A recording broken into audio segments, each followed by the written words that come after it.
So it looks like it's 11, so we are live now. So I'll do the introduction. So welcome everyone to Dresha. This is the first class in this multi-week series on navigating the employer-employee relationship. In this series, we will explore a number of topics that address the nature of the employer-employee relationship, highlighting the rights and responsibilities of both sides. Among others, we will address the halakhic perspective on multiple employment, unionization, strikes, quitting, and paying workers on time. As work has moved remote for many during the pandemic, and others are hesitant to return to their jobs still for a variety of reasons, the world is rethinking what it means to be an employer or an employee. So perfect timing for this class. It is also my pleasure to introduce Rabbi Jonathan Ziering here with us today. Rabbi Ziering is a Ram and the educational coordinator at Yeshivat Migdal HaTorah. Rabbi Ziering received semicha from Rabbi Isaac Elchanan Theological Seminary at Yeshiva University. He also received an MA in Jewish philosophy from Bernard Revel Graduate School and a BA from the honors program at the Yeshiva College of Yeshiva University. Rabbi Ziering studied at Yeshivat Har Etzion and continued his learning there as a member of Kolel Gavoa. He was also a fellow at the Tikva Fund and Center for Modern Torah Leadership's Summer Bet Midrash. Rabbi Ziering has previously served as Sgan Rosh Kolel of the Yeshiva University Torah Mitzion Beit Midrash Zichron Dov, and as the rabbinic assistant of BAYT in Toronto. He has taught in many contexts in the US, Canada, and in Israel, focusing particularly on the halakhic process. We're so thankful to have him with us. And just a little note to our guests today, we encourage you to turn on your video if you are able to, understood if not, but we would really like to feel like we're together as a class.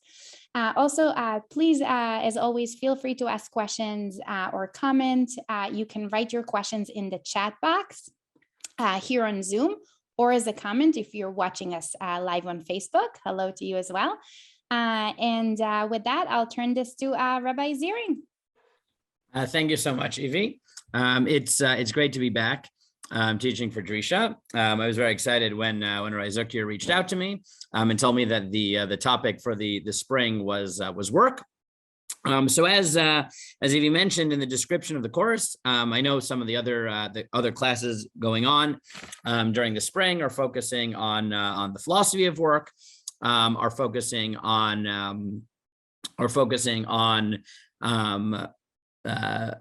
work as it relates to Shabbat and many other aspects of the Torah's perspective on employment.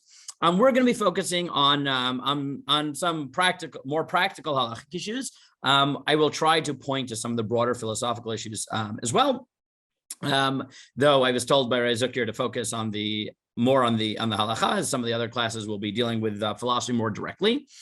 And as we mentioned in the description, halakha has a lot to say about the employer-employee relationship, both in terms of the responsibilities of employers to their employees, as well as the responsibilities of employees to their employers.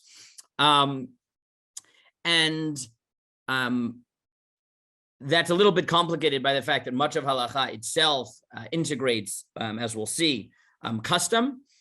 So there's the objective data of halakha and what halakha would say in, let's say, a purely halakhic society with no established practice and norms around employment. And then there's what halakha does when it's embedded in a broader society that has norms. But we're going to try to take different issues and explore what halakha's perspective is on this relationship between employers and employees. As we said, this is one of those issues that, as much as halakha has in the classic literature about employment, let's say in the time of the Gemara or even in the medieval period or the modern period, it has to respond in each generation as things change. And in the last, 2.5 years, however however long we've been in this on and waves of this pandemic, and virtual work has become more common, and companies and employees are rethinking how they want to work, where they want to work, what they're comfortable with in terms of salaries, in terms of schedule and the like. It's really a good time to return to the halakhic issues to get guidance as the world really rethinks the nature of employment, of work. So that's what we're going to do in the next 6 weeks. So what we're going to start with today, and I'll share the screen, but the sources have also been sent out. This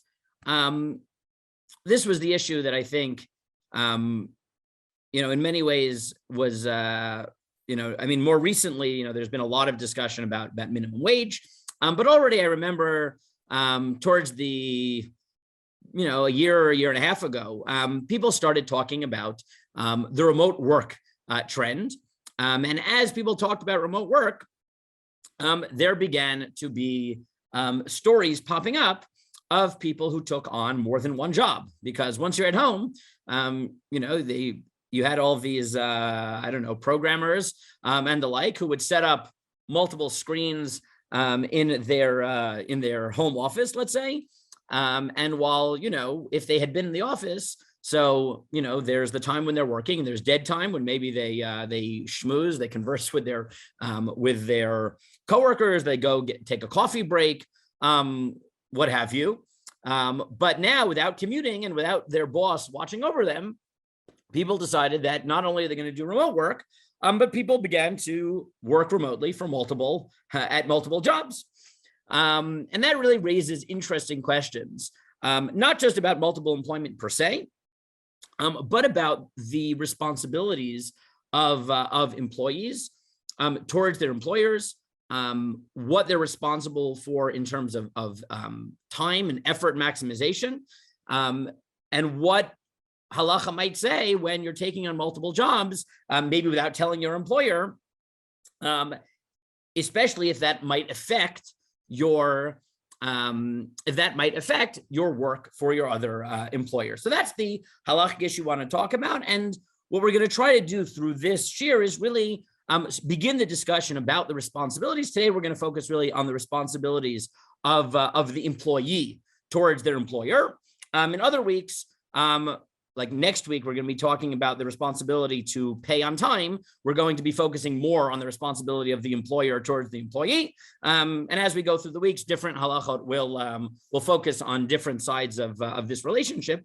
But today we're going to focus mostly on the responsibilities of employees to their employers. So I just gave you the first source before we look at the Torah sources. I just picked up one article when you Google it, but this is from just Forbes. Last week, the Wall Street Journal reported on a scintillating new remote work trend. It appears that white-collar workers in industries from tech to banking to insurance say they have found a way to double their pay. Their shtick is to work 2 full-time jobs. Like Fight Club, the first rule for these folks is don't tell anyone and don't do too much work either. So I thought that was a very succinct way of highlighting the issue that we're talking about, right? Because for many people, the motivation of working multiple jobs remotely is, well, they get to make more money. But it's that second line that I think really forces us to ask the halakhic question, which is, right, don't do too much work either. And also don't tell anyone, right? This idea that there might be something wrong, right? And it might be a way of working, let's say, less intensely than you would if you were in person. That highlights, I think, the extent to which there really is an ethical issue here, right? Because people sense that this is something their boss might not be comfortable with. And that, I think, really forces us to ask the question, so what is your responsibility as an employee? Is there anything wrong, right? If I'm getting my job done, right, I have to, put in a report, I have to program, I have to write code for a program, I have to get in my, I have to get in work as whatever it might be, as a lawyer, as a programmer, as an accountant, whatever the case may be. is my responsibility just to get that in, or is there something more about the employer-employee relationship that dictates the way I use time and the like? So that's the ethical, halakhic, legal question that we're dealing with. So before I go into the sources, I want to hear a little bit from you. What do you think, right? What do you think? How do we determine the responsibilities of an employee?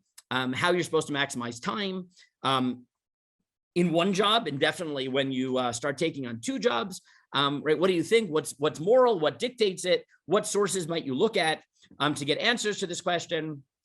What do you think? I'll throw this out to. Okay, I see a hand up. Lisa Brown. It's pronounced Lisa. Hi. Lisa, hi. Yeah, hi. So I'll start my video, sure. So this might be off topic, so forgive me, but the first thing that comes to mind is pay equity. So people are working two jobs because they're not getting paid enough for the one that they have.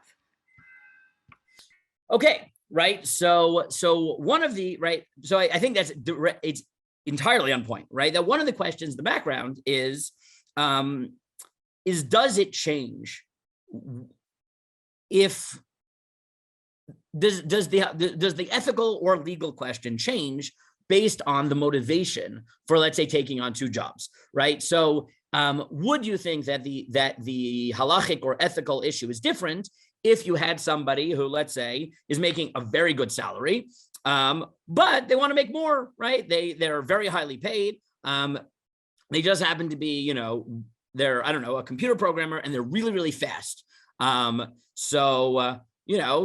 They, let's say they worked for Google, right? So if they were at Google, right, Google in the office has all types of things to encourage people to think creatively and come up with new things. And they have, your free hours and all that stuff so that you can produce new things. But when you're not in the office, whatever, you could get your technical job done and then, go and take a second job for Amazon, for Facebook, right? Have two very well-paying jobs. That's one instance. And then there's the question of someone who is working, right, is barely making ends meet.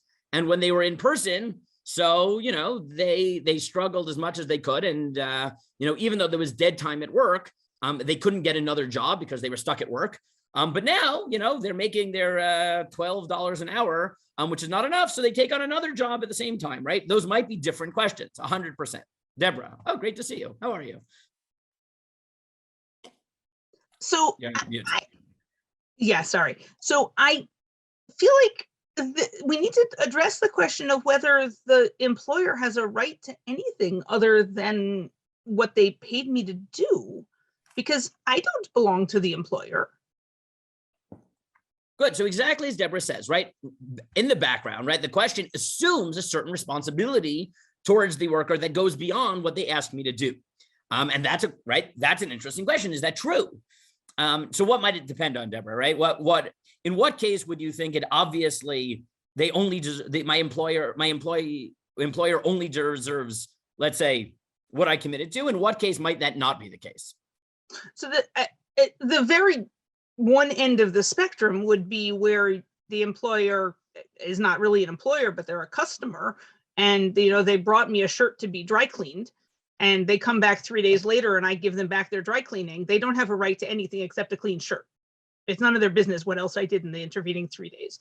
At the very other end of the spectrum, suppose I employ a housekeeper whose job it is to do a very long list of things that's probably longer than it's possible to accomplish in the day. Probably she's going to be doing stuff for me all day, but I feel like there's a lot of stuff in the middle there. Right. So I think you're definitely right. Right now in halacha, as we'll see, some people will distinguish between, at the extremes, what we would, the dry cleaning case, which is definitely, in halacha, a kablan, right, which is a contract worker where I'm hired for a job where, when I'm hired for a job, who cares what I do, right? If I say I'm going to get it to you by Tuesday, who cares whether that means I'm going to do it in the next 3 hours? I'm going to do it in the next, whatever. Whenever I told you I'll get it to you, well, you don't care, right? And then there's someone who I hired, right? Do everything you can in the next 8 hours, and then they're in between cases. You're 100% right. I mean, there's and we'll see the difference between Poel and Kablan, right? Between someone who's hired by the hour and someone who's hired by the task. But the complexity is going to be, right, even within that distinction, yeah, there are things in the middle.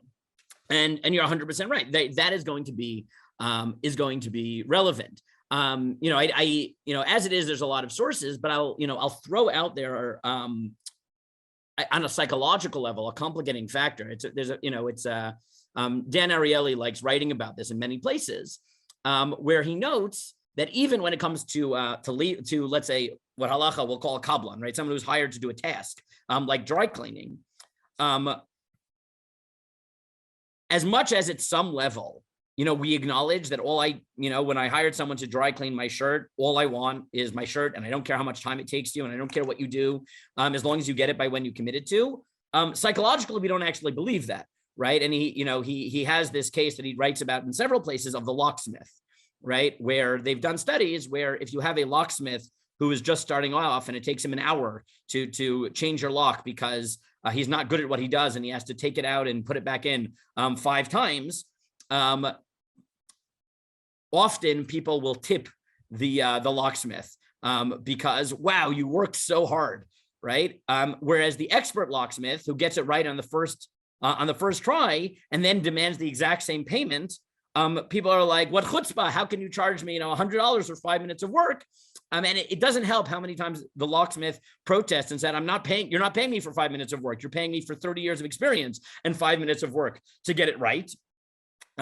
Right. So at some level, as much as, we say that by right, when you hire someone for a task, it doesn't matter. As long as you get the task done, psychologically, we don't actually think that way. Now that, specifically when we talk about the psychology, that's interesting when you start talking about remote work, because if the problem is psychological and not like, if you ask me in a rational state, do you really think that the incompetent locksmith deserves more money because it takes him more time than the expert locksmith? So rationally, I would say no, but emotionally, right, I feel better spending $100 an hour than $100 in 5 minutes. In remote work, the equivalent might actually be relevant because since I'm not seeing it, I can think rationally, right? So maybe that actually is relevant, and that would be an interesting sort of angle to take. Especially to the extent that we think psychology and the implied agreement is going to be relevant, which is something that we will see.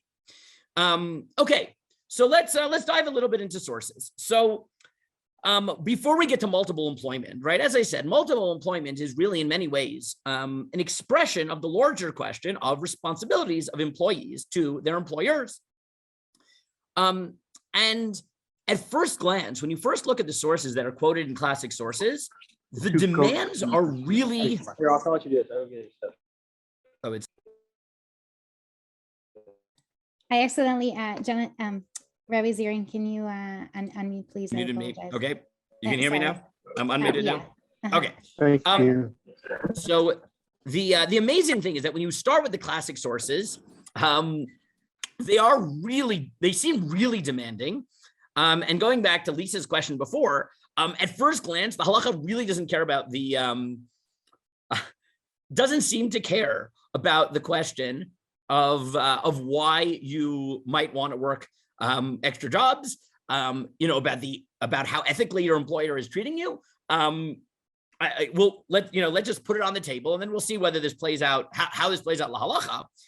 But the paradigmatic case that many of the poskim quote, that many of the authorities quote, is the story from Yaakov. So Yaakov, we know, is in a how do we say this? A very unhealthy employee-employer relationship with his father-in-law. Right? There aren't many examples of more unhealthy relationships, right? He first worked for 7 years for Rachel. His Lavan tricks him and makes him marry Leah, and then tricks him into working for another 7 years. And then he works for 6 more years to get money, to get animals. And as Yaakov describes it, as we'll see, Lavan changed the deal 10 or tens of times. And despite that, Yaakov, at the end of their, when he's running away, and Lavan says, "Why'd you run away?" And he says, "Well, because you're horrible. And, what choice did I have? I just had to get out of here." Despite that, right? Despite the basically abusive relationship that he's in with Lavan, Yaakov attests to the fact that he was always committed ethical, went beyond, above and beyond, to be honest and put in every bit of effort and for Lavan. And this is what he says, right? This is in Breshit Lamed Aleph in source 2, Va'atena yidaten. Right. So first he says to his wives, right, when he's deciding to run away, listen, you know that I worked for your father hard, as with all my effort, with all my might. And your father tricked me and he switched my salary 10 times. But God was the only thing that stopped him from actually taking advantage of me, or stopped it from being as even worse than it already was. So it's really bad, right? So if we're talking about, why is someone, let's say, less than 100% committed, Yaakov, on it, intuitively, we're like, Lavan doesn't deserve Yaakov's commitment. And yet, when Yaakov is talking to Lavan, he says, Treifa lo heveti elecha. If an animal died, right, was torn up by beasts, I never brought it to you. I took the loss. Anochi achatena miyadi tevakshena. I made good the loss. You exacted it of me. Ginuvati yom, ginuvati laila, whether it was stolen in the day or at night. V'hayiti vayom, achalani chorev v'kerach balayla, vatidad shnati meinai. Right, I was eaten up by the scorching heat during the day. I don't know how hot it was. I mean, what is this? That part of the world can be really hot. I mean, I thought Israel was hot. Last year, I went on an amazing trip with my yeshiva. Story for another time to Dubai and Abu Dhabi for a few days. I've never experienced heat like that in my life. Right, Abu Dhabi. The day we went to visit the Grand Mosque was 117 degrees. He said that I was scorched in the day. Right, I was if you ever make it to Dubai, right, there's a Holocaust museum there, and the director is Israeli. And the way she described it, and this sort of puts it in perspective, she said, there are 2 seasons, Yishteonot Dubai, right? There are only 2 seasons in Dubai. Kayitz, right? There's summer, Gehinom, and hell, right? That's it, right? So that's what Yaakov's describing, right? It's 120 degrees, right? And at night it's freezing. It's the desert, right? I didn't sleep, right? So you look at this pasuk and you're like, what exactly, right? Yaakov is saying, on the one hand, Lavan is a horrible employer. But on the other hand, I went above and beyond. I worked day and night, hot, cold, right? If things were stolen, I took the loss. And you look at this and you're like, is that really what an employer deserves, that an employee is responsible to, right? Is that what they deserve?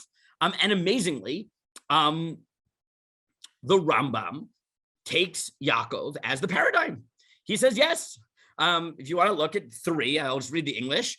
Just as the employer is warned against robbing the wage of a poor workman, right? Obviously, and we're going to talk about that next week, right? Obviously, the employer has responsibilities to his employee. He has to pay on time. He can't steal it. He can't delay it. So is the poor workman warned against robbing the employer by idling away his time on the job, a little here, a little there, thus wasting the day deceitfully. He must be scrupulous throughout the time of work. Also, he's required to work to the best of his ability. As the upright Jacob said, I have served your father with all my strength.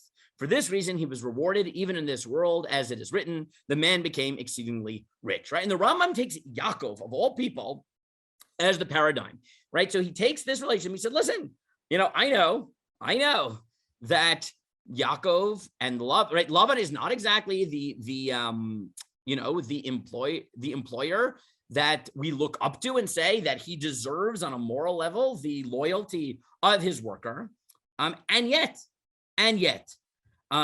this becomes the paradigm, right? This becomes the paradigm. So if you just read it rhetorically, it's very strong, right? It says, listen, the employer can't steal from the employee. And again, we're going to talk about the next week in terms of salary, and paying salary and time, and the like. But on the other hand, even though he acknowledges that the employer is clearly richer than the employee, still, he says it doesn't justify him stealing, which he defines as wasting his time, right? And that is a very striking statement, because if Yaakov and Lavan, we can say, yes, you're not allowed to waste time, and that's theft, which is parallel to the employer who's clearly in the position of power. stealing the wages of the employee, halacha clearly takes the responsibilities of the employee under certain circumstances, we're gonna have to figure out his responsibility to maximize his effort and time really, really seriously. And that is, again, rhetorically, that's very, very striking. And if we run through the next stories, we'll see that this is a common theme in the Gemara. The Gemara really does seem to demand a very high level of responsibility from the employee to the employer. So to run through the next sources a bit more quickly, the Gemara number 4, when discussing these 6 questions that God asks you when you go to heaven, right? God boils down the 6 things he wants to ask you, right? Of all the Torah, these are the first things that God is interested in. So one of them is B'shah shemachnisin adam ledin omrim lo, and I cut off one word, right? Nasata v'natata be'amuna. I can probably write that in by from memory, right? Did you conduct business faithfully? And what does it mean faithfully? So the Gemara in Makot says, Poel tzedek. What does it mean to work righteously or with righteousness? Abba chilkiyahu. It's like Abba chilkiah. So who's Abba chilkiah? What does it mean? So if you look at the Gemara in Tanit 23 and number 6, I'll read the story in English. Abba chilkiah was the son of Choniah Ma'agel's son. He's his grandson. And when the world was in need of rain, they would send sages to him. And he would pray for mercy, and rain would fall. Once the world was in need of rain, and the sages sent a pair of sages to him, so they would pray for mercy and rain would fall. They went to his house, but they did not find him there. They went to the field and found him hoeing the ground. They greeted him, but he did not return their greetings. Right, so it's a miracle story. Abba Chilkiah can bring rain if he prays. So there's a drought. They send the sages to him, and they approach him while he's working, and they say, "Good morning, Abba Chilkiah," and he says nothing. So later on, the story continues. He goes back home, he prays for rain, the rain comes, and the sages say to him, okay, can you explain what is going on, right? We know that the rain has come on master's account. However, let the master please say and explain to us these aspects of your behavior that are puzzling to us. What is the reason that when we greeted the master did not return our greeting, right? Why didn't you say hello? He said to them, I'm a day laborer. When we greeted them, hired for the day, and I said to myself that I may not delay my work to answer you. Because I work for somebody else, I'm an employee. And if I said good morning, right, that would be stealing time, right? Now that is a very high standard, really, right? I'm hired for an 8-hour workday. So if I say good morning, that's theft, but that's what the Gemara says, or seems to say. And what is the reason the master of Kair? The firewood, on one shoulder and his cloak on the other shoulder, right? So the story continues that he was schlepping wood and he put it on his bare shoulder rather than on his cloak. He said to them, it was a borrowed robe. I borrowed it for this purpose, meaning to wear it. I did not borrow it for that purpose, to place wood on it. Now, it's not clear whether Abba Chilkiah is following the technical requirements of the law. I think most of us, if we borrowed a piece of clothing, the person probably understands that I might put something on my shoulder. And I'm not just wearing it to, I'm not just going to wear it. I might, I don't know, I'm carrying my baby and I'm holding the, my twins on my clothes, right? But I'm not, don't expect that I'm going to like carry them out like this with my hands in front of me. So they're not on my shoulder. I assume. So it could be that Abba Chilkiah, is going beyond the letter of the law, but still, right? Still, even if it's above and beyond, to say that 2 words is theft, is violation of the contract with the employee, again, that seems to set the standard extremely, extremely high. And if I stopped here, if I just stopped here and I said, okay, so this is the standard of time management at work, is you can't even say an extra 2 words, I think most of us would say, okay, this doesn't look good for the possibility of multiple employment. I mean, that is a bigger, intrusion into my work life, that I am, both I don't know, I'm both a teacher of Torah, and on the side, while I'm, you don't know, but while I'm Zooming on this shear, I have a second computer right next to me, and I am, I am a day trader for someone else, right? And I am, I'm not, but whatever, right? that would seem to be out of bounds if even saying good morning is considered stealing of time. And, lest you think that this is only when it comes to saying good morning, the Gemara takes it farther. And even in ritual contexts, this idea that the employer, the employee owes the employer maximal time, it means that even God is willing to, so to speak, forego his claim on the commitment of the employee to not steal from the employer. And I gave you the case here in 7, where the Gemara says as follows, and then I'll stop for questions after I at least get this source out there. Ha'umnin korin berosh ha'ilan. Workers who are on the top of a tree, whatever they're harvesting apples, right? So they climbed up to the top of the tree and they're throwing down the apples. I don't know. So they're allowed to say Shema, right? It comes the time of Shema, so they say it up in the tree. Uverosh nidbach, or if they're on the top of a stone wall. Masha'in and Rishain Lasod came to Tefillah, but it comes time for the Amidah, for Shmona Esrei, where you have to stand and concentrate. They have to go down from the tree and they can stand. So in that context, the Gemara goes through. So why is this the case, right? Why is it that, right? It's clear that the concentration that the worker has up in the tree or up on the top of the stone wall is not ideal. So why do we not say go down even for Shema, right? Shema is pretty important. It's pretty important. You're accepting the yoke of God. It's important. So why is it that we say stay in the tree, only come down for the Amidah? So the Gemara clarifies, and the Gemara says, Tanu Rabbanan, ha'umanin korim b'rosh ilan, b'rosh idbach, u'mitpalim b'rosh hazayit, u'v'rosh ha'te'ena, u'shar kolinot yormdin lemata u'mitpalilin. So these workers, these laborers, they recite Shema on top of the tree, and if it's a big tree, which is safe to stand on, so they can even daven the Amidah up there, but otherwise they have to come down.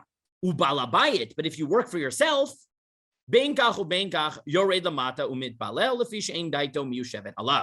if you are the employer, right, or you're self-employed, then you always have to come down even for Shema. So already the Gemara tells you that you're right.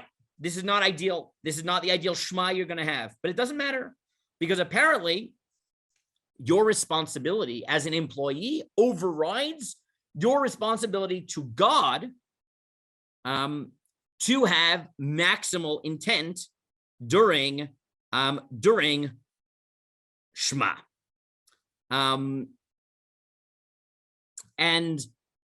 once the Gemara has established that, right, that your responsibility to God can be minimized because of what you owe your employer. At the end of the Gemara says, "V'hatanya po'alim she'osin malacha yitzal balabayit korin kriyat shema mitbalin v'ochlen pitan ve'ein mevarchen lefanea." Workers who are working for somebody else, so they read Shema, they daven, they say the Amidah, they eat their bread, they don't bless before, but they do afterwards. But Birkat HaMazon, which is a biblical blessing, one of the only ones, they don't say the full Birkat HaMazon. Ketzad, Bracha Rishona Ketirkuna, right? Biblically, there are 3 blessings, and then there's a rabbinic 4th one. They only say 2. How? Bracha Rishona Ketikuna. They say the first blessing in its entirety. Shniya potechet b'berchat haaretz v'kololin onei Yerushalayim b'berchat haaretz. And then they have a hybrid of the 2nd and 3rd blessing, and they ignore the 4th one entirely, which is rabbinic. They just skip the rabbinic blessing. So, right, this is an amazing law, right? That so much is there this responsibility from the employer, from the employee to the employer, that they don't say Shema in the maximal way, and they take the biblical blessing of Birkat HaMazon and they say it in like a abridged way, right? They're allowed to eat on the job, right? They're allowed to have lunch, but it's not like, they get a half-hour lunch break. You eat, you say the most abbreviated Birkat HaMazon you can get away with, and that is your and that is your responsibility to your employer. And this is ruled legally halakha and Shulchan Aruch by Rabbi Yosef Karo in number 8 and number 9.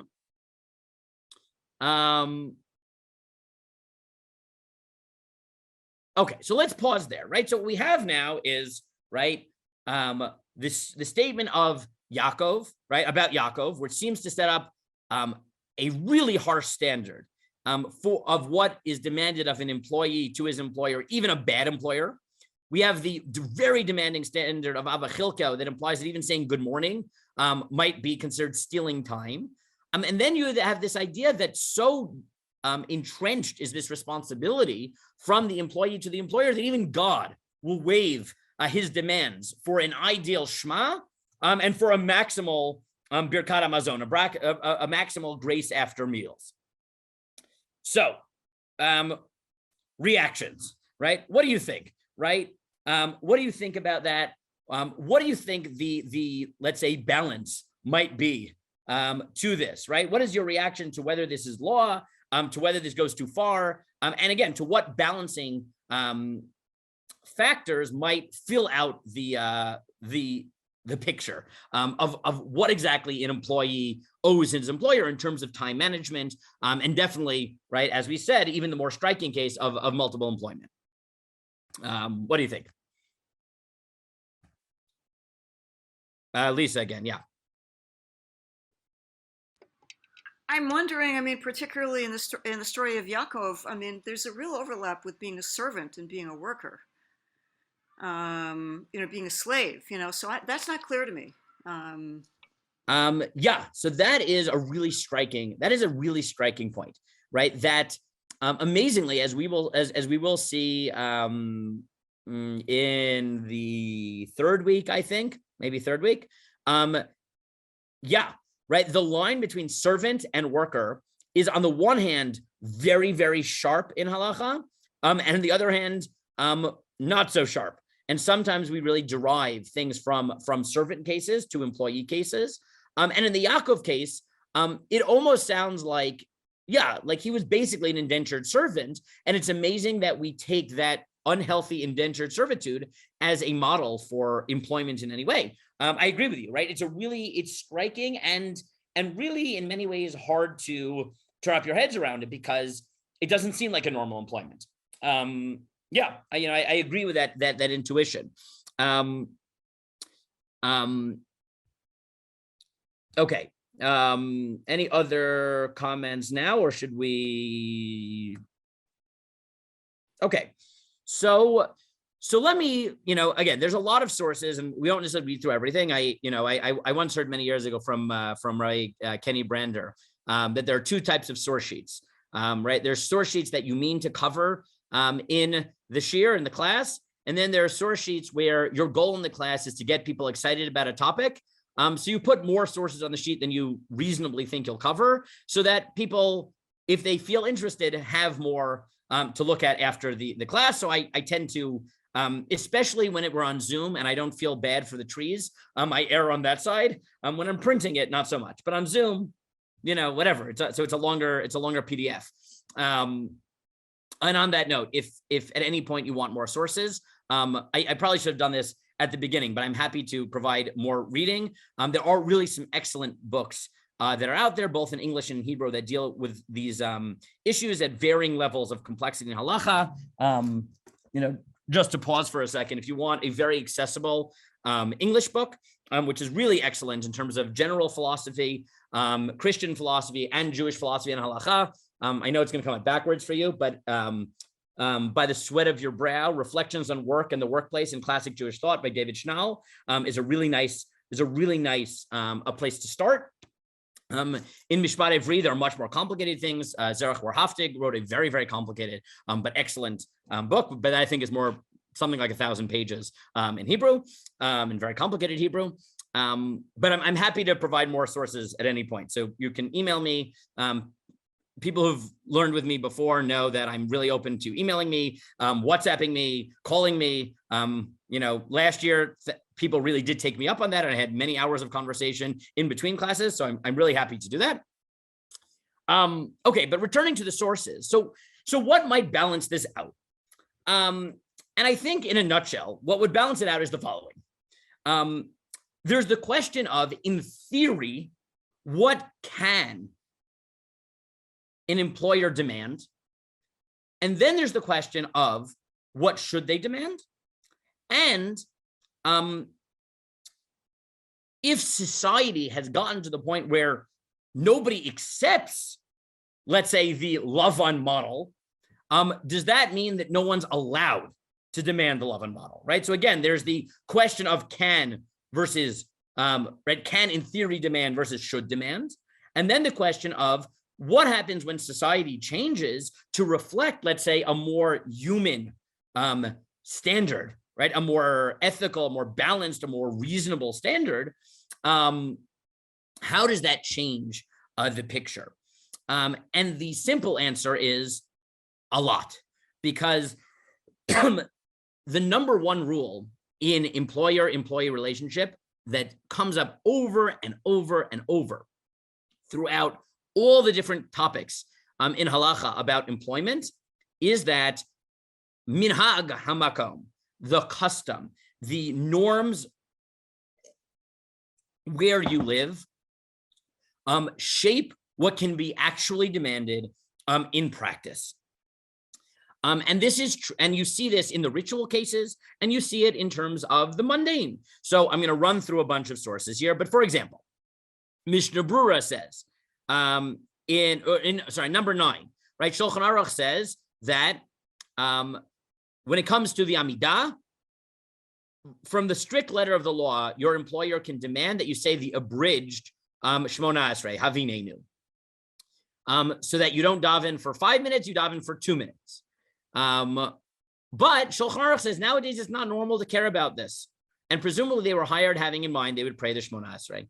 Shulchan Aruch says that's very nice. That was once true. I don't know why it was true. I don't know if employees were worse. I don't know if money was tighter, so people couldn't afford 30 seconds off. I don't know what it was, but no one cares about it anymore. So now the assumption is you can daven, you can pray fully. Now, the Mishnah Brura, so the Shulchan Aruch doesn't explain what happens if your employer is actually crazy and says, no, I don't want you to take the extra 2 minutes. It implies that if you really cared or she really cared, then you wouldn't be allowed to pray the full Shmona Esrei, the full Amidah. That's what he implies. But he says that that's not the custom, and therefore, unless you know otherwise, you don't have to worry about it. You can daven longer. It's fine. Mishnah Brura adds in 10 that you could even be the chazan, even though, as we know, the person who leads the prayers takes a few extra minutes. The Magen Avraham says you can even go to shul, right? You can go to synagogue if that's the custom, right? If that's the custom, you're allowed.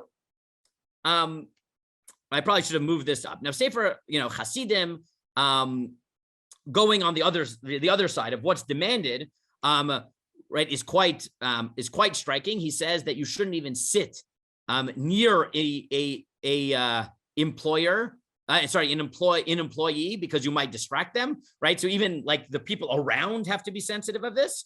Mesilat Yesharim has this long piece, really putting a lot of these sources together, right? Our sages of blessed memory also said stealing from another person is worse than stealing from temple property. And then it quotes, right, that you don't say the full grace after meals, you don't say full benching. It brings the story of Abba Chilkiah, and says that the summary of the matter is that one who is hired out to his fellow for any kind, behold, all of his hours are sold to his employee for the workday. As the sages state, to hire oneself out is to sell oneself for the day. Right? This goes back to Lisa's point, right? That Sefer Hasidim says, you know what really undergirds this idea that you owe every second?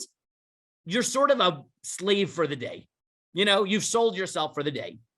Right, and that really, that really typifies that side of the equation. Okay, but as I said, the counter to this really is minhag, is custom. And if that's not normal, so then Shulchan Aruch says, if it's not normal, don't worry, right? Unless you hear otherwise, don't worry about it. But certain poskim go farther. And the Aruch HaShulchan, Rabbi Chiel Michal Epstein, writing in late 19th, early 20th century, goes farther and he says, it's not just that. It's not just that if the custom is otherwise, you can assume, unless you hear otherwise, that your employer doesn't care. Your employer isn't allowed to care, right? Your employer isn't allowed to care, at least in the case of the ritual cases. And therefore, both in the laws of prayer, of the Amidah in 14, and the laws of Birkat HaMazon, he either raises a possibility, but then he ends up ruling on it, that nowadays, because it's not normal, because the average employer allows people to take breaks, right? Take 5-minute breaks to pray, to eat, to breathe. Even if your employer came to you and said, no, I want you to every last minute, right? I know that the Talmud says that you can shorten your graze after meals, and I want you to do the 2-minute version and not the 5-minute version. The Aruch HaShulchan says, no, custom is not like that. And people don't have the right to essentially to be crazy, right? If that's not what anybody does, right? And that's not normal, then an employer can't demand it from you, right? And therefore, if, now that doesn't mean that, right now the Aruch HaShulchan balances it in 16, and he says, although the Talmud's exemption of workers from prayer is no longer applicable, this law shows us how careful an employee must be with the employer's time. One must take great care with this, right? Right. So he says, listen, in practice nowadays, what you should look at is the story of Yaakov and Abba Chilkiah should be there to remind you that you really owe your employer maximum effort. That's what you owe him. But in practice, right? If the world is such that no one expects that, then your employer can't demand that from you. So the reason we still tell these stories about Yaakov and Abba Chilkiah is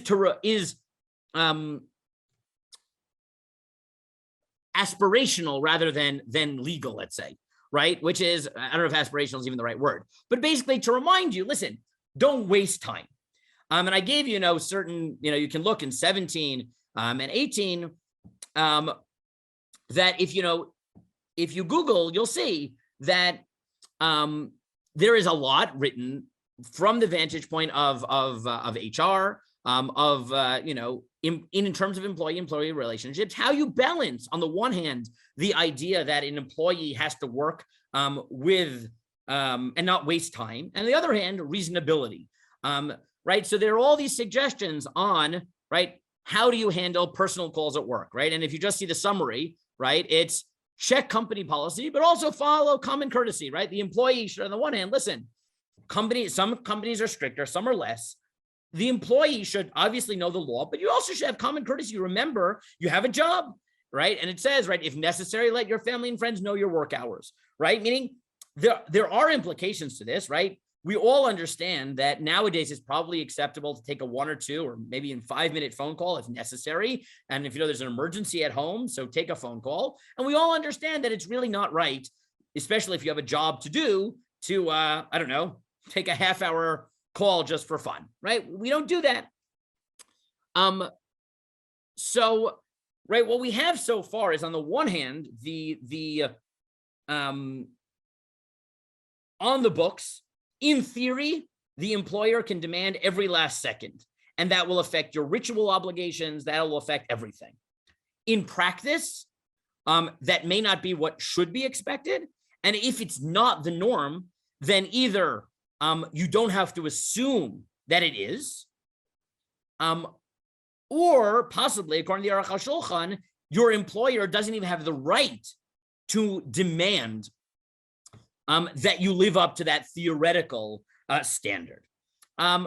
And what you see is this negotiation, right, between a recognition that to be an employee comes with certain responsibilities. You really, you've committed to a job, and you have to do that as best as you can, with a recognition of there's a custom, there's a world that we live in, there's a context in which we live, and there's some mutual understanding from the perspective of the employer that is relevant.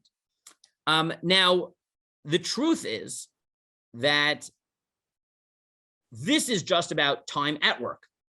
But moving now in, now that we've set up the principles, we can understand that this obviously is going to raise very serious questions for accepting multiple employment.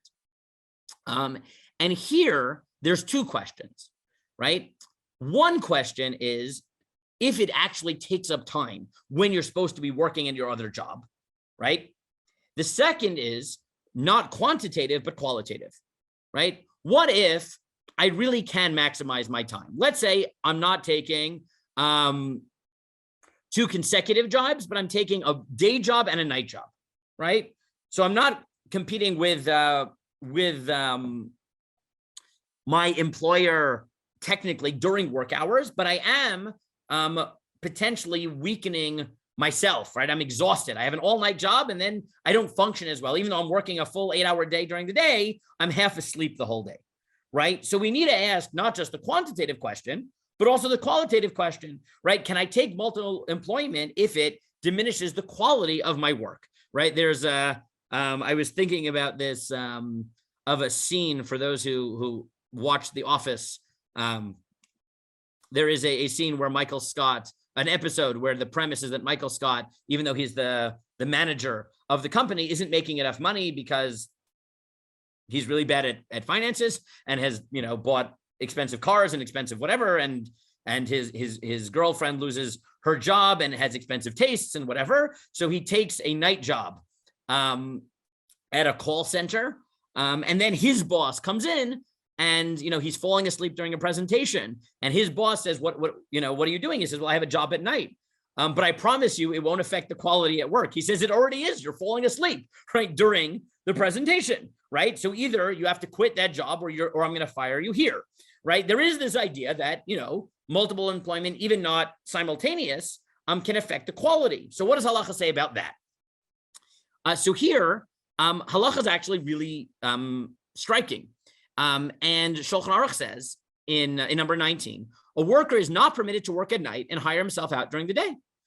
You're not allowed to do that, right? If you are going to have 2 jobs and it's going to affect the quality of your work, even if it's not consecutive, even if it's consecutive and not simultaneous, doesn't matter, right? You're not allowed to do something that is going to make it that your 8 hours at work are the equivalent of 4 hours of good work. You can't do that. You can't even, he says, he may not starve or torture himself, right? He's not even allowed to fast, right? If it's going to make you weak, right? And you decide, I'm going to go on a liquids only diet because it will make me lose weight, right? And that means you're weak and you can't do your job. You can't do that. You're not allowed to do that. If you get food from work, right? With the assumption that, you'll have a good meal at work and it'll give you strength. You can't say, I'm not eating, I'm giving it to my kids because you're being given the food. So you're strong. It's theft of the work of his employer, since he will be physically and mentally weakened and will be able to do the work for his employer, and he will be unable to do the work for his employer with strength. Just as an employer is warned that he must not steal his employees' wages, nor may he delay paying them, so too the worker is warned that he may not steal the work of his employer and relax a little here and a little there. So here and then again, he quotes the Yaakov thing. So here Shulchan Aruch adds that it's not just that you owe quantity, you owe quality.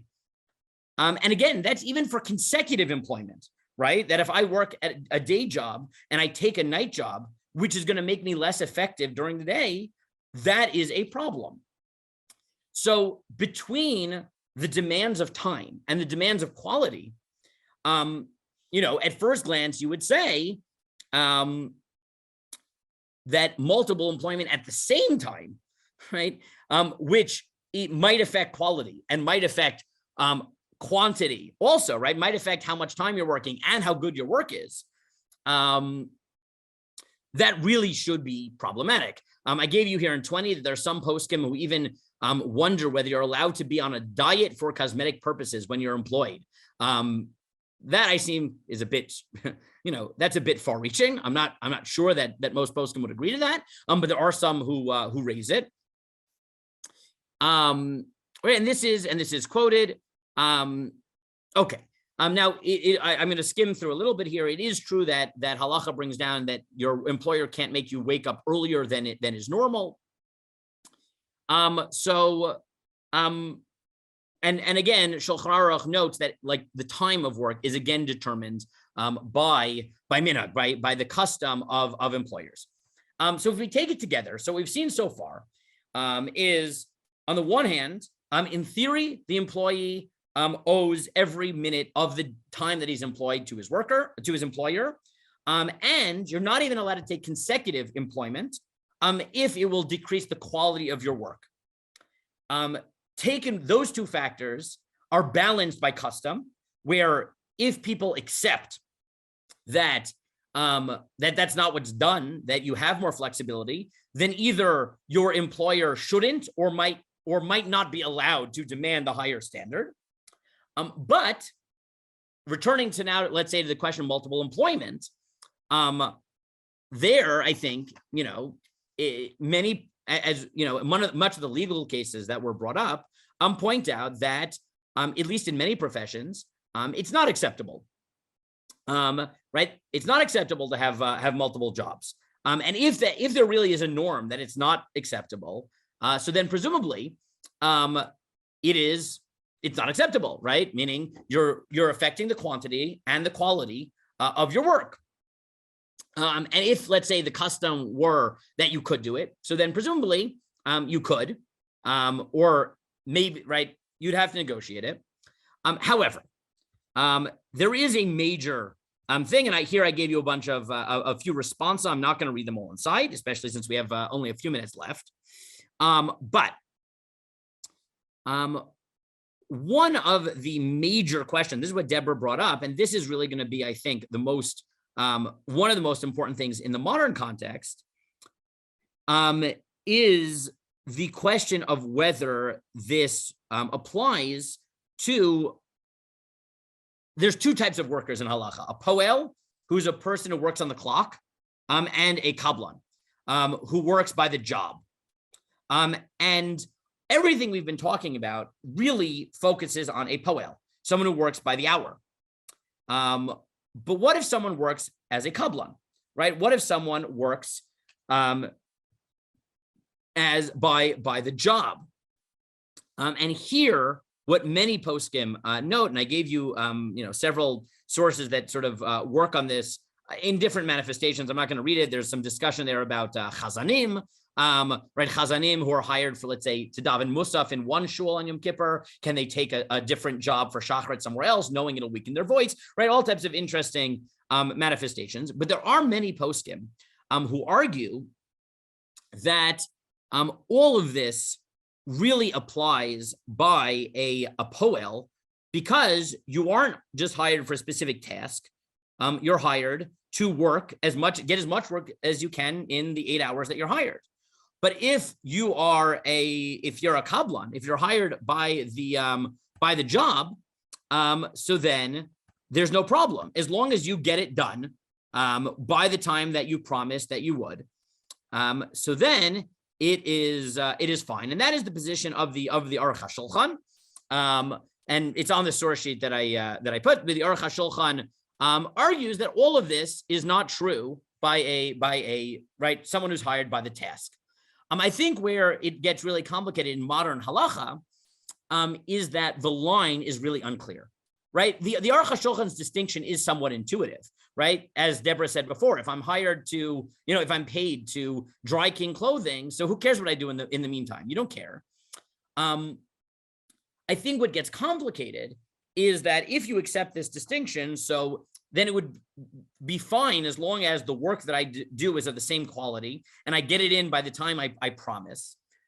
But what's really complicated, and when you read a lot of these articles about multiple employment, the line is very unclear, because for many people who work a 9 to 5 job, they still might be conceptualized more as a kablan, right? It could be that their employer more thinks about, look, this is what I need you to do, and yeah, like more or less you work an 8-hour day, but at some level you might be conceptualized more as, look, these are the tasks I need you to do. I expect it'll take 8 hours, and like if you were in the office and it took 5 hours, I might tell you to go home early.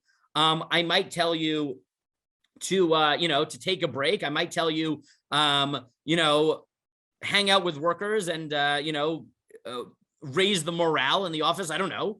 And when you're at home, right? So that's where things get a little bit complicated. And as Deborah notes, this gets even more complicated if you're dealing with part-time work, where part-time work, the expectation is that you probably have other employment. And especially since so much of this is affected by minhag, by custom, what the norms are. Full-time employees, the expectation might be, look, you can't do anything else that's going to take away from the quality of this work. By part-time employees, the expectation might be, listen, do what you can, but I know you're taking on another job. So it's 9 o'clock. So to summarize what we've seen, and then I'll stick around for questions as much as people want. Again, you can email me, WhatsApp me. I'll send out my WhatsApp. I don't care. I'm happy to talk afterwards. What we've seen is the following. In theory, halacha really demands a lot from an employee. Even theoretically an unethical employer, you have to maximize your time because you committed to it. And at some level, right, it might be you sold yourself for the day, as Mesilat Yesharim has it. On the other hand, that's balanced by the norm, right? The norms in the market, either to the point where the default is that we don't expect that, or maybe according to Aruch HaShulchan, you're not allowed to, right? An employer can't be crazy, right? An employer has to say, listen, if there's a certain expectation, then you can't demand more than that. So it's balanced by custom. Furthermore, right, we saw that it's not just quantity of work, but it's quality. And therefore, even consecutive employment, if it really affects quality, is problematic. Consecutive employment that doesn't affect quality presumably is fine. Simultaneous employment, again, it depends at some level whether you are paid by the hour, paid by the job. It also depends on how you conceptualize modern workers who might in theory be paid by the hour, but in practice, the expectation is that they're paid by the task, by the job.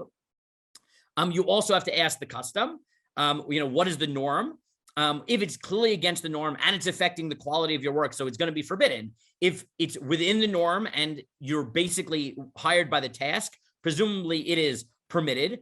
And a lot of the questions, in sort of working out the practical details are going to be to figure out the norm in the field that you're in. And practically, is it affecting your work, the quality of the work? What was the expectation when you were hired? There are certain, cases we didn't get into, but like some of the court cases that were brought up were government workers, where there was also, security involved of being on a computer, while you're, working for things outside the government. That's obviously going to complicate things. Then as Deborah notes, right, part of what you're going to have to ask is not just what is the norm in general, but what is the norm and what's a fair expectation within this rubric for part-time employees, where the expectation is you probably have another job, where there, if you're a part-time employee, so the expectation is you have another job, so definitely consecutively, but maybe even simultaneously, because the expectation is you're not fully committed to one employer. So, there might be more flexibility there, as opposed to a full-time employee where the expectations are probably more demanding. So those are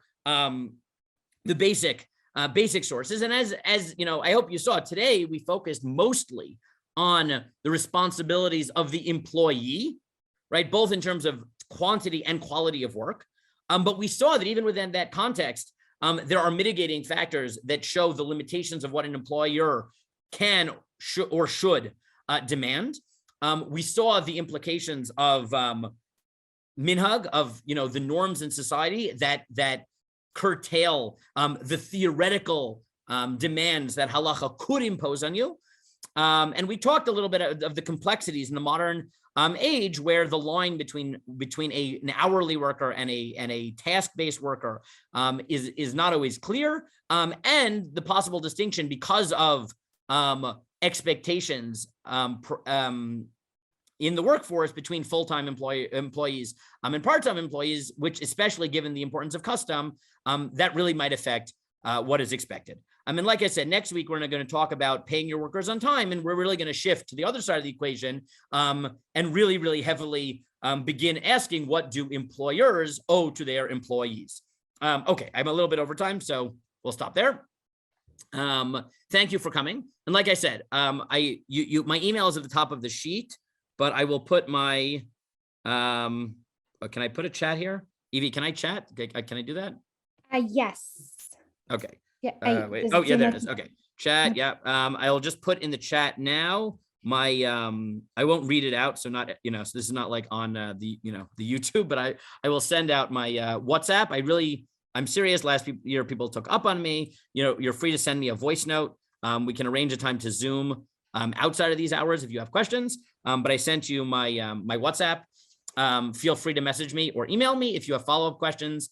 I will also send out at the top with next week's source a bunch of suggested readings in general if you're interested in these topics. Okay, thank you everyone for coming, and I'll stick around for questions as people want. Would you like to take a couple questions now before we close the session? Please. Should we see? Does anyone have any questions? Now is a great time.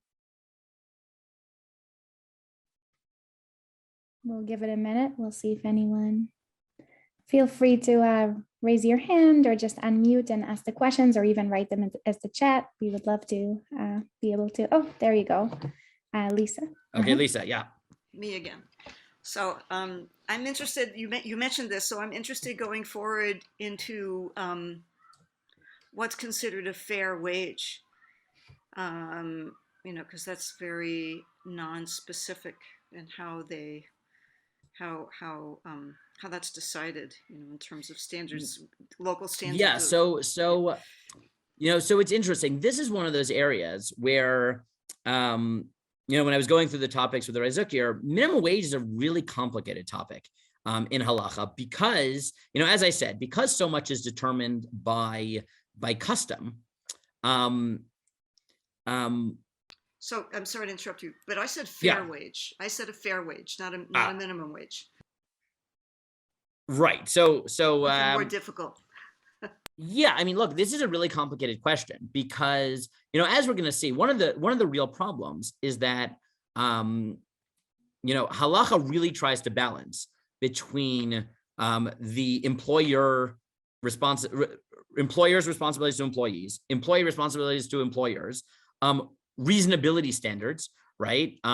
Ideals and pragmatic, right? And fair wages is complicated because, there's the fair wage in theory, right? There's, and then there's, pragmatic questions like, what if, we all agreed that a wage was, in an ideal world, the fair wage would be, $20 an hour for this job. But, if the employer paid everyone $20 an hour, the margins are too slim, they'll go out of business, right? Fair has to be, fair, like what does fair mean? Like in an ideal world, how much I'd like to pay you for the job, how much can I pay you and still afford to open the business, right? Meaning if my if my choice is paying you, what I think is not what I would like to pay you, but staying open and giving you something, right? Or closing down. So we at the moment, the plan was not to dedicate an entire class to it. We can change, in theory. I have 6 topics planned, but I'm not married to them. But it's a really hard topic because halacha doesn't really have a minimum wage. Forget a fair wage. It doesn't really have a minimum wage. It just doesn't, not an obligatory one. Again, it has custom, but it doesn't have one. And that's really complicated, right? That's really hard. There is a nice chapter in this book, in the David Schnall book, where he tries to sort of construct the ethical picture that might lead us to, if not a halakhic answer, a halakhically inspired answer, based on a series of laws that he calls the chapter "The Employee as Corporate Stakeholder," right? That talk about what what morally is the rights of the employer, of the employee in the company, and what demands does that make in terms of salary, in terms of severance, in terms of right? And he sort of puts together several halachot to try to paint a picture.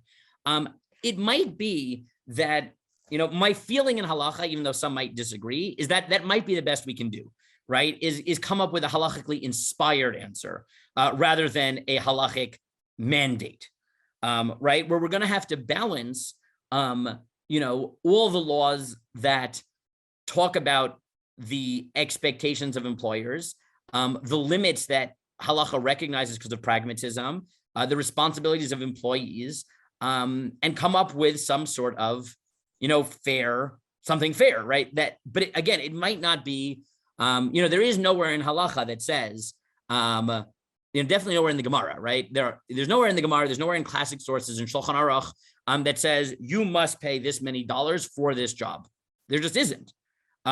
There's an acknowledgement that there are norms, right? That there are jobs that get paid little and jobs that get paid a lot. There's an acknowledgement that once you've accepted a job, an employer can't just say, listen, can I switch you to another job that at the same salary for harder work?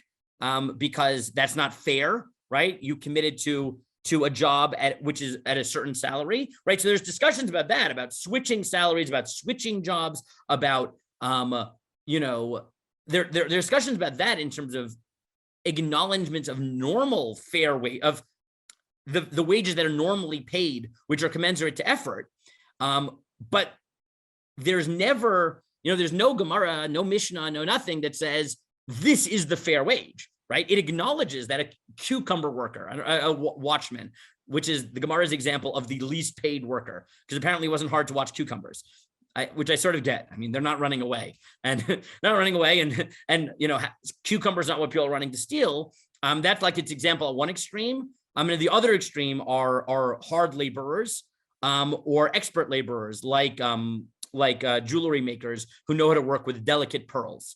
Right. So the Gemara recognizes the difference between these two, but it never says how we got there. It's just sort of a given that obviously society pays differently. So honestly, to me, the main reason that I didn't, as much as minimum wage and fair wage is a really important topic, the reason I didn't originally put it in the 6 topics, I'd given Rai Zucker like 10 different topics. We'd picked 6 of them. But the reason I didn't put that is, to me, it's like a black box. It's like, when you're in halacha, you're struggling. It's much more of a general picture, but there isn't, and it really is amazing. I don't know why, right? I don't know if it's because it's impossible, because things change all the time, and what's fair, 1,000 years ago is not fair now. I don't know if it's because for most of human history, all people were living on the cusp of starvation, with the exception of the rich few, and therefore demanding higher wages, which is not realistic. Right. And therefore, it just wasn't something halacha could talk about. I honestly don't know. I don't know. But can I suggest that the difference is scale? I think the one thing that is not in these texts, in these ancient texts, is Amazon. These companies, multinational companies that depend on literally armies of underpaid workers. So I understand how completely off topic that is, but. I'm not. It's not off topic, right? Nothing here is off topic. Meaning, well, anyway, if we could get there, that would be my deep. There's nothing off interest. topic in the sense that my goal in the next 6 weeks is to take representative topics that sort of, sketch out the contours of this relationship. But it's not done, and that's why I will send out at some point, I think, in addition to the sources, but I will send out. I wrote one up. A reading list of suggestions of for people who want to further. And like I said, this one is a great book. It's really accessible. The Hebrew ones are much less accessible, but there really are good works out there. There's a lot. I mean, there are many. I can send a list of it. And I will. I wrote a list. I can make a more complete list of reading. Yeah, I mean, next week what we'll talk about. And again, this doesn't directly answer your question, but you'll see that it sort of does. We're going to address a claim. I think it's next week, unless it's in 2 weeks. I think it's next week. I think so. When we get to, it's next week, when we do paying workers on time, a claim by Benny Brown, basically arguing that the 20th century or late 19th century is the first time in Jewish history that any posek, any Jewish authority, legal authority, actually thought about workers' rights as a category, right? Rather than like a collection of laws that happen to exist. And he argues, I think compellingly, that as we'll see, the late 19th and earliest 20th century, with industrialization and all the philosophers who are thinking about these, right? Whether it be Adam Smith or Marx or Engels or across the spectrum, earlier and then obviously later, the world suddenly thought about these questions in a more systematic way. And he argues that the first person to really do this was the Mishnah, was the Chavetz Chaim in Avad Chesed, in a book which is devoted 50% to paying workers on time. And he notes that the moves that the Chavetz Chaim makes are clear moves at developing an ethic, halakhic ethic of workers' rights, which didn't exist as a body of halakhic thought in that systematized way until the world thought that way. I think he's right, but I also think that means that it's not only in that context. I think the fact that this wasn't how the world thought, and part of it is, because it wasn't the Industrial Revolution, and part of it is because, as you note, there weren't, multinational companies. The employer-employee relationship wasn't that different from any other contract I have with my neighbor, right? Because you weren't hiring that many people, right? So I make a contract with my neighbor for rent, I make a contract with my neighbor for work, and these are similar laws. The idea that like workers are a different category and therefore deserve the discussion that you're bringing up, Lisa, I agree with you, is just sort of like, not discussed until the 20th century. And that really complicates it. So I wish that I could have given a share. Again, if in the next few weeks, I have to drop one of the topics and switch to this because there's demand, and I can feel comfortable presenting in a way that I think is authentic, and I'm not like making things up, then I will. I have some topics that I think are interesting, but admittedly are less central. Like in theory, week 5 or 6 is whistleblowing, which I think is a fascinating ethical question. But if I drop whistleblowing for this question because of popular demand, I'm okay with that. But but again, I know I'm rambling a little bit at this point, so I'm going to stop. But yeah, at some point, I'm struggling through this issue as well, right? Where I don't think there's a good answer that I found, anyways, so far. Okay. Anyone else? Even though I'm over time, but Evie, thank you. For staying on extra. Yeah. No, of course, we always allot about 15 minutes for questions. I think we're probably at the end of that time today, but it's always, we're always going to allow 15 minutes. And then of course, additional questions can be followed up with you. Thank you so much for sharing your contact information. So I think for today, we'll just close it and have some time to digest. So thank you so much for this interesting class, Rabbi Ziering. Really, really thank you, Evie. Enjoyable. It was great. And appreciate it. And thank you so much also to for everyone who joined us today here on Zoom, on Facebook, and also on Darisha Live. So nice to have everyone, however you join us. We love having you with us. I'm really looking forward to the second part of this class, which will take place next Wednesday. Our next live class is this Sunday, February 27th at 10 a.m. It is an ongoing class with Rabbi David Silber on Becoming Israel, the Return of Jacob. I believe it started early February and it's going until April. Of course, you're always welcome to find out more information about our current and upcoming class offerings, as well as the registration links. It's all available on our website, www.darisha.org/classes. You can also watch all of the classes live on www.darisha.org/live. Thank you again, Rabbi Ziering, for this wonderful opportunity to learn with you again. And again, thanks to everyone who joined us. We're really looking forward to seeing you next Wednesday and any upcoming class here at Dorisha.